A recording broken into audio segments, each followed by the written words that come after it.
কালকে ঝড় হয়েছে, পাতাগুলো এপার ওপর হয়ে ছিঁড়ে গেছে। গাছটা দেখো সতেজ, কিন্তু এই পাতাটা ঝাপটা লেগে নষ্ট হয়ে গেছে। কি অবস্থা! এই গাছটা তো নুয়ে এদিকে চলে এসেছে গো। দেখি ডাল পুঁতে দিই, শক্ত কিছু। এদিকে কি অবস্থা, কি আছে?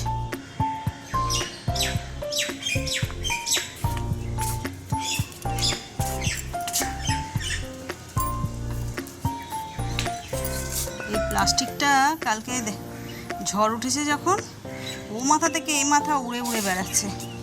এটা আর আমার ওই টুলটা কত দূরে ছিল। আর এই দেখো, বুঝছো, এই এত উপর থেকে এরকম নিচে ধুম করে পড়ে গেছে। নিচে ফেটে গেলেও ফেটে যেতে পারে, সে ওর বাবা আসুক তুলবে, তখন দেখা যাবে। কি অবস্থা! প্রকৃতির কাছে সবাই নত হতে হবে, প্রকৃতির কাছে আর কি। মানুষের কাছেও পেরে যাওয়া যাবে, প্রকৃতির সঙ্গে পারা যাবে না। বেঁধে দিতে হবে, পুরো ঝুলে গেছে গাছটা।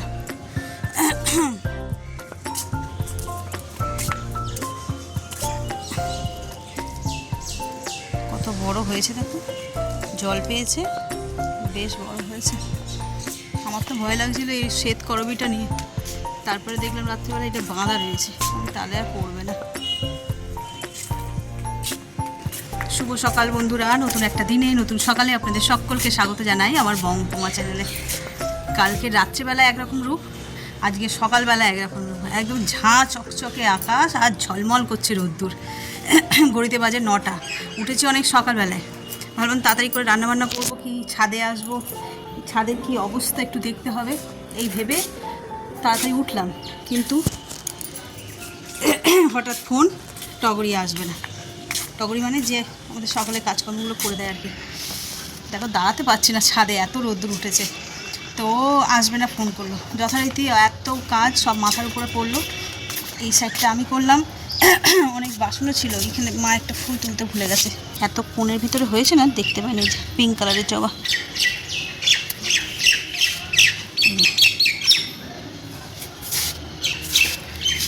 তো যেটা বলছিলাম এই হয়েছে, কী বলে তোমার, ও আসবে না বলে দিল।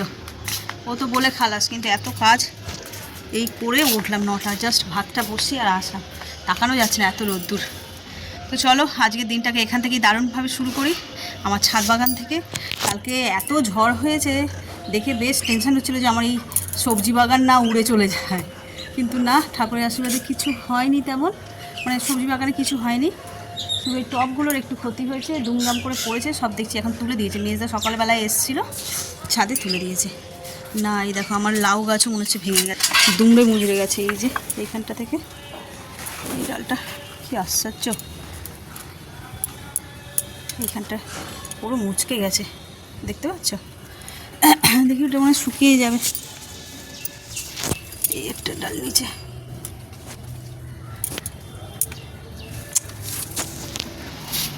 এত কষ্ট করে আমার ছাদের বাগানটা তৈরি করছি, সবজি বাগান আর কি। এর আগে লাউ আর শশা বসিয়েছিলাম, সিমও বসিয়েছি, কিন্তু এবারে এই সবজিগুলো নতুন নতুন। এই দেখো এটা কি বড় হয়েছে, এই করলাটা, এটাই হচ্ছে আসল করলার সাইজ। এবার এটা হারভেস্টিং করার সময় হয়ে গেছে। এটাও হয়েছে বড়, আরও অনেক হয়েছিল জানো প্রথমে, আরও অনেক ছোটো ছোটো ধরেছিল, শুকিয়ে যাচ্ছে, এরকম নষ্ট হয়ে যাচ্ছে। ঝিঙেগুলো তো প্রচুর হয়েছিল, আমার ঝিঙেগুলো নষ্ট হয়ে গেল সব। তো চলো আর বেশি সময় নষ্ট করলে এখানে হবে না, যাই নিচে যাই, রান্নাবান্না করি। আর আজকে বাজার দিয়ে ভালো মাছ পেয়েছে, বড় বড় পার্শে পেয়েছে, মোরলা পেয়েছে। কোনটা কী দিয়ে রান্না করব না করব, তো চলো সবটাই তোমাদের সঙ্গে শেয়ার করব। সঙ্গে থেকেও পাশে থেকেও, ভিডিওগুলো যদি ভালো লাগে থাকে তাহলে প্লিজ একটু লাইক কমেন্ট শেয়ার করে দিও। তো শুরু করা যাক। আর গাছে দেখছি লাল টকটকে একটা লঙ্কা হয়েছে, ওটাও তুলে নিয়ে যাই, মাছের ঝালে দেবো বলে।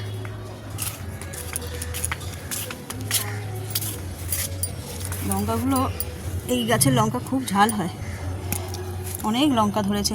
এই যে দেখ, প্রচুর লঙ্কা হয়েছে এবারে এই গাছে। আর এই গাছেও একটা হালকা লালচে হয়েছে, এটাও তুলে নেবো। এই যে একটা লাল হয়েছিল, সেটাকে কেটে আমার জামাইবাবু এসেছিলো, ওকে দিয়েছি। জামাইবাবু লঙ্কা খেতে ভীষণ ভালোবাসে, তো সেই উনি খেয়েছে, খেয়ে বললো যে টেস্ট আছে কিন্তু ঝাল নেই, প্রচুর ঝাল খায়, ওই জন্য ওনার মুখে ঝাল লাগেনি হয়তো। তো চলো, নুন হলুদ মাখানো হয়ে গেছে মাছগুলো। কি বড় বড় পারছে দেখো, খেতে কেমন হবে জানি না, তার জন্য তেল বড্ড নষ্ট হয়। এত বড় বড় মাছগুলো ভাজতে গেলে একটু ডুবো তেল না হলে হয়? চলো, তেল তো গরম হয়ে গেছে দেখছি, মাছগুলো দিয়ে দিই।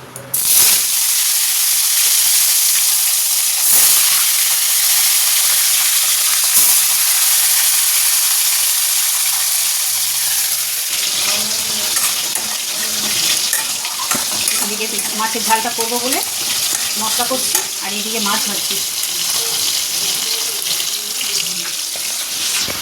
আজকে টগরি আসেনি বলে ওই দিকটা একটু সময় নষ্ট হয়ে গেছে, অনেকটা বেলা হয়ে গেছিলো, 9টা বাজে তখন রান্না বসিয়েছি, যার কারণে একটু দেরি, ওই জন্য দুটো কড়া বসিয়েছি। গ্যাসের যা কন্ডিশন, তার সত্ত্বেও দুটো কড়া বসে রান্না করতে হচ্ছে।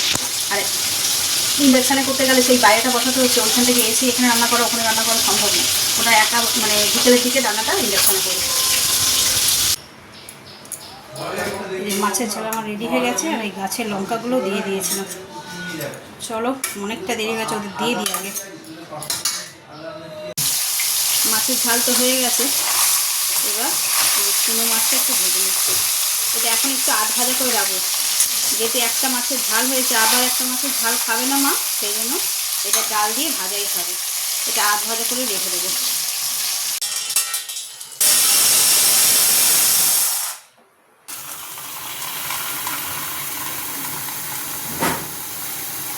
ব্রেকফাস্ট রেডি করবো বলে যেগুলো কুচিয়ে নিয়েছি, পেঁয়াজ, টমেটো, কাঁচা লঙ্কা, ধনেপাতা। কী ভাবছো, মুড়ি খাবো? না, আজকে মুড়ি খাওয়ার জন্য নয়, আজকে এই যে ডিম ভাজবো এই সমস্ত কিছু দিয়ে। কে কে এইভাবে ডিম ভাজা খেয়েছো কমেন্ট করে জানিও। তো চলো, ভেজে নিই। ঘড়িতে বেজে গেছে 11টা 15 মতো, অনেকটা দেরি হয়ে গেছে। অ্যাকচুয়ালি বসে পড়েছিলাম, মানে রান্না করে বসে পড়ে, রান্না হয়ে গেছে, রান্না টান্না সেরে একটু বসে পড়েছে, তাই দেরি হয়ে গেছে। চলো, ডিমটা ভেজে নিই।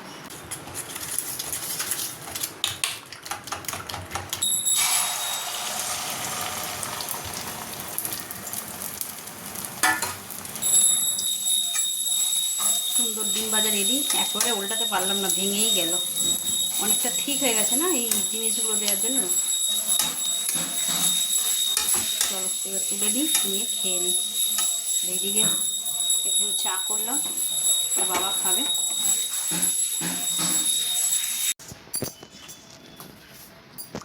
চতুর্দিকে খালি বোতল, এই ঘরে থাকবে, এই ঘরে খালি বোতল, ওই ঘরে গিয়ে বসলো, ওই ঘরে খালি বোতল, একটা একটা করে বোতল রেখে দেবে। কার কার ঘরে এরকম হয় যে জল ভরার সময় সব ঘর খুঁজতে করে, মানে খুঁজে আর কি এই বোতল বের করা হয়। তো চলো, ঘড়িতে না আজকে অনেকটা দেরি হয়ে গেছে, 2:55 বাজে। তো ব্রেকফাস্ট এত দেরি করে ওর বাবার জন্য হয়েছে, যার কারণে লাঞ্চটাও তাড়াতাড়ি করতে পারছি না। এবার টাইম হয়ে গেছে খাবার। চলো, আগে খাবারগুলো গরম করে নিই, গরম করে তারপরে তোমাদের সঙ্গে শেয়ার করছি আজ কী কী রান্না, একদম যা সিম্পল মেনু। তো চলো শেয়ার করি তোমাদের সঙ্গে। এই যে খাবার বেড়ে নিলাম, এই দেখো, এই যে গরম গরম ধোয়া ওঠা ভাত, এটা হচ্ছে ঢেঁড়স ভাতে, টক ডাল, মোরলা মাছ ভাজা, আর পার্শে মাছের ঝাল। আর এই লঙ্কাটা আমার গাছের, এটা ওর বাবার জন্য বেড়েছে, যে ঠাকুরকে নিবেদন করবে বলে বাটি নিয়েছে। তো চলো খাওয়া দাওয়া করে নিই। ওর বাবার জন্য বেড়েছে, আমারটা এখনো বাড়িনি, তো বেড়ে নিই, খাওয়া দাওয়া করে নিই। আর সময় নষ্ট করা যাবে না, 3টে মতন বেজে গেল না, বাজে। চলো, আকাশটা এই দেখো কীরকম ঘন মেঘ করেছে, দেখেছো? 4:30টার সময় এসেছি, মেঘলা মেঘলাই ছিল, ভাবলাম এই ফাঁকে একটু হেঁটে নিই। হঠাৎ দেখে আবার টিপটাপ বৃষ্টি পড়া শুরু হয়ে গেছে। কালকে ভিজেছি, আবার আজকে ভেজার দুঃসাহস করলে চলবে না। দেখি আর একটু হেঁটে নিই, ততক্ষণ গাছে জল এখনও দেওয়া হয়নি, মেঘলা দেখি আরও দিইনি। ওর বাবা একটু রেস্ট করছে, আমি ভাবলাম যে যাই, আমি আগে একটু হেঁটে নিই, তারপরে যদি দেখি বৃষ্টি হয় তাহলে আর গাছে জল দেবো না। তো যথারীতি বৃষ্টি এসেই গেছে, এখন কটা বাজে, 5:15 বাজে। টুকটাক পড়ছে, যদি জোরে ঝমঝমিয়ে পড়ে তো ভালো, যদি না পড়ে তাহলে দিয়ে যাব। বৃষ্টি কম হয় আর বিদ্যুৎ চমকায় বেশি। গাছপালাগুলো বৃষ্টি পেলে বেশ সতেজ লাগে, দেখতে ভালো লাগে, কিন্তু এই যে কালকে ঝড়ে ঝাউ গাছটা কত পুরনো গাছ, আমার শখের গাছ, ওটাকে ফেলে দিয়েছে।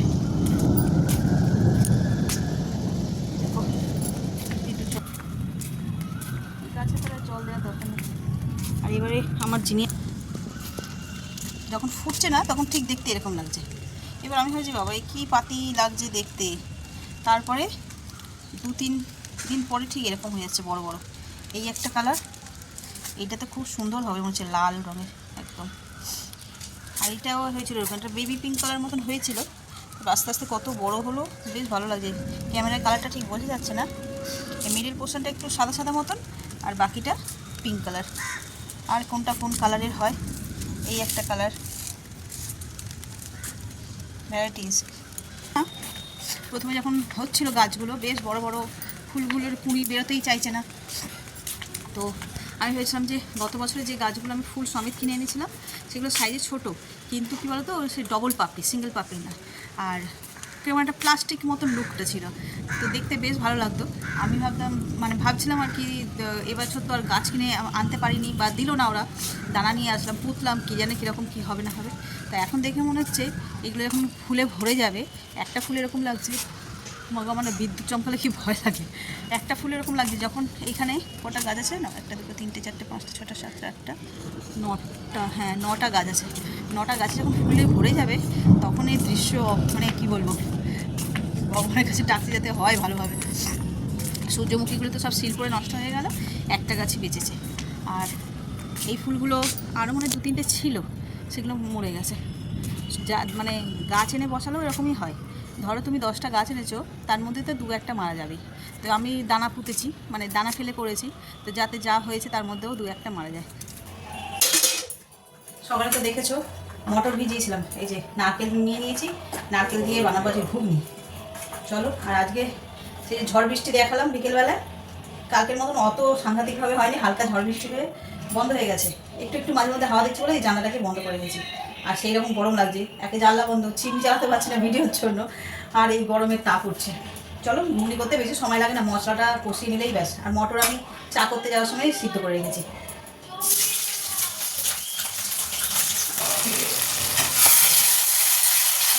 মশলাটা এখানে কষিয়ে নিচ্ছি, হয়েই গেছে অলমোস্ট। ওই নারকেলটাও দিয়ে দিলাম, সাইড দিয়ে কেমন তেল ছেড়েছে দেখো।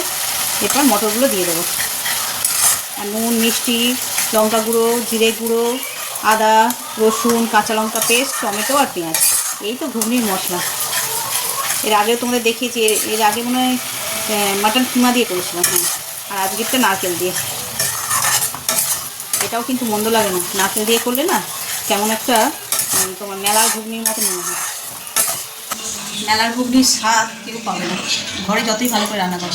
তবে তোমাদের একটা কথা বলি, আমরা যখন ছোটো ছিলাম আমাদের পাশেই একজন ফুচকা বিক্রি করতো, আর তার সঙ্গে ঘুগনি আর আলুর দম।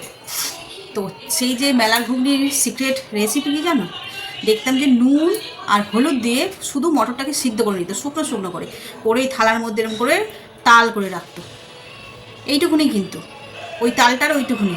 এরপর হচ্ছে যে যখন কেউ নেবে তখন ওই ওখান থেকে কাটিয়ে টাপাটাপ করে উপরে এমনি এমনি মশলা, টক জল মগজল দিয়ে, নুন আর টক আর ঝাল আর থাকলেই মোটামুটি টেস্টি হয়ে যায়। ওইগুলো সব দিল, দিয়ে পাতায় করে স্যালাড ফ্যালাড দিয়ে ঝুড়ি ভাজা দিয়ে দিল। আর ওইগুলোই আমরা মেলায়, মানে সেই ছোটো যখন, এখন করি না, ছোটো যখন ছিলাম তখন পাতা চেটে খেতাম, তার কি স্বাদ। কিন্তু আমরা যে এত রসিয়ে বসিয়ে করছি না, তার হয়তো অত স্বাদ হবে না। আর ভোগের খিচুড়ি বা যাই হোক ভোগ প্রসাদ, মানে আমিও যদি ঘরেও রান্না করি, তোমার নুন এইসব তো চাটতে পারি না ঠাকুরের ভোগ বলে, তো ওই জিনিসটাই যখন আমি ঘরে খাবার জন্য রান্না করি 10 বার চেকে চেকে, সেই স্বাদ আসে না। সবই তার ইচ্ছা। ঘুগনিটা রেডি হয়ে গেছে, যে গরম মশলা দিয়ে দিয়েছি, এবার ধনে পাতাটা দিয়ে দেবো। আজকে একদম মেলার মতোই ঘন চাপ চাপ ঘুগনি। এখন একটুখানি জল জল মনে হচ্ছে, কিন্তু সব কমে গেলে। চলো এবার গ্যাসটা নিভিয়ে দিই, একদম রেডি মেলার ঘুগনি।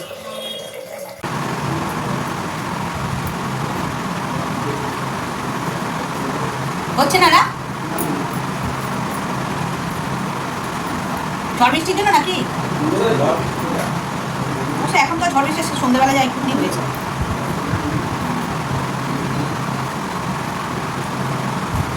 ইন্টারনেটের সমস্যা, এই টিভি দেখছিল আর এই করতে পারছি না, কী বলে দেখতে পাচ্ছি না। আর আমি এখানে ঘুগনি রান্না হয়ে গেছে দেখলেই, ঘুগনি রান্না করে টেস্ট করাও হয়ে গেছে আমার। ঘুগনি রান্না করলে যাই না কেন মনে হয় একটু বাড়তে করে খাই আলাদা, রুটি দিয়ে যখন খাবো বাট করে এমনি ওই করে। আর এই যে পাট শাক বাড়ছে, এই জায়গাটা ব্যথা হয়ে গেল পরে। পাট শাক তোমরা কে কীরকমভাবে খাও আমি জানি না, আমাদের কী হয় এরকম। এই এতগুলো বাছা হয়ে গেছে। এই যে ডান্ডিটা দেখছো, এখানে পাতাটা ছিল, পাতাটা থেকে এইভাবে এই ডান্ডিটা থেকে পাতাটাকে একটু আলাদা করে নিয়েছে। এইভাবে আমাদের করে। ঘড়িতে 11:45 বেজে গেছে। ছাদে গেছিলাম তোমাদের তো বললাম, গিয়ে আজ 45 মিনিট টানা একভাবে হেঁটেছি, একদম দাঁড়াইনি। দিয়ে তারপরে নিচে আসলাম, এখন 11টা বাজে। এবার খাওয়া দাওয়া করবো। আর আজকে তো মেনু তোমরা জেনেই গেছো, ঘুগনি করেছিলাম একদম মেলার মতন চাপ চাপ ঘুগনি আর রুটি।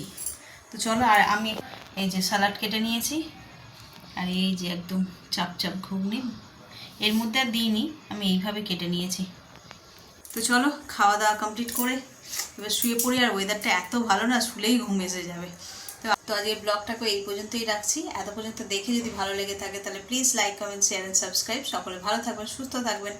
আগামীকাল আবার একটা নতুন দিনের সঙ্গে দেখা হচ্ছে। Good night.